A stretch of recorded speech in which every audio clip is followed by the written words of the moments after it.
Hi, I'm Thomas, and welcome back to Next Level English Prep. This is lesson 8 in our mini grammar lesson series, and today we're talking about prepositions of movement. Prepositions of movement describe motion or direction.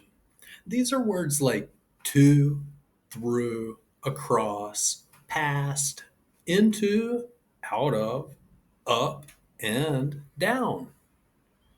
They often answer to questions where to or how something moves. Let's take a look at these examples. Let's look at the two most common ones, at and to. We usually use at to show impact or emotion. He threw the ball at him. He wanted to hit him.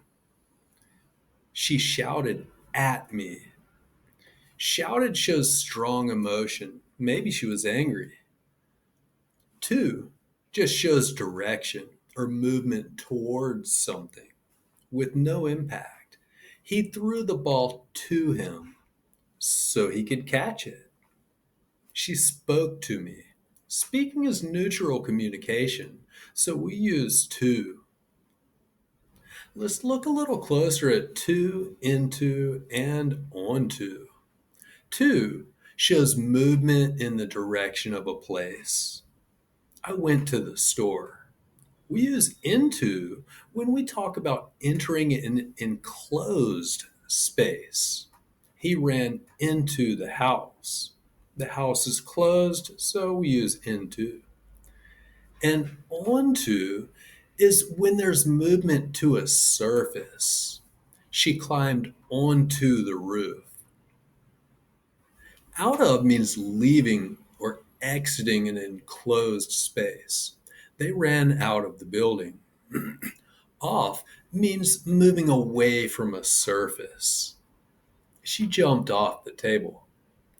So into and onto show movement to something, and out of and off show movement away from something.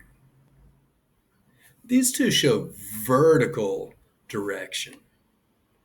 Up shows movement to a higher place, and down shows movement to a lower place. Over is for when the movement is above something but not touching. The plane flew over the mountain. Hopefully, the plane doesn't touch the mountains.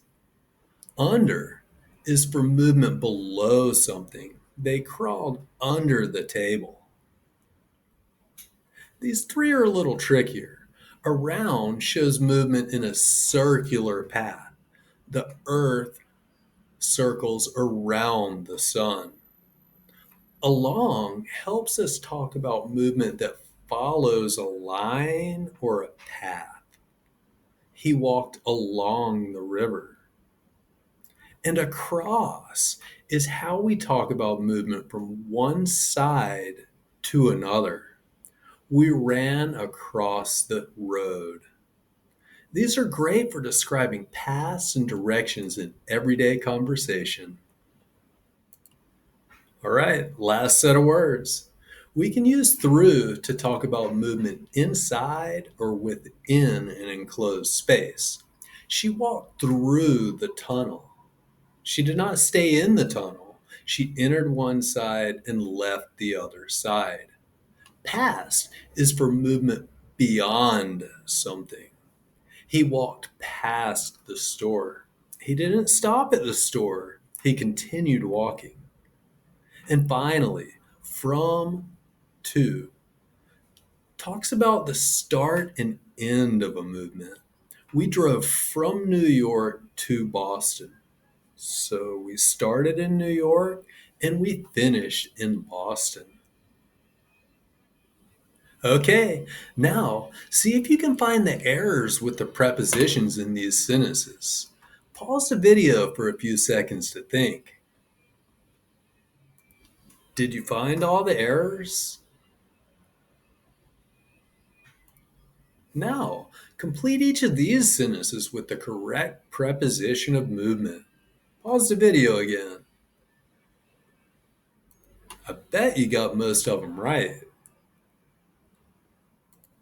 Now, try to answer these questions out loud or write them in the comments below. That's it for today's lesson on prepositions of movement. Thanks for watching, and don't forget to like, subscribe, and check out the full mini grammar lessons playlist for more quick English lessons.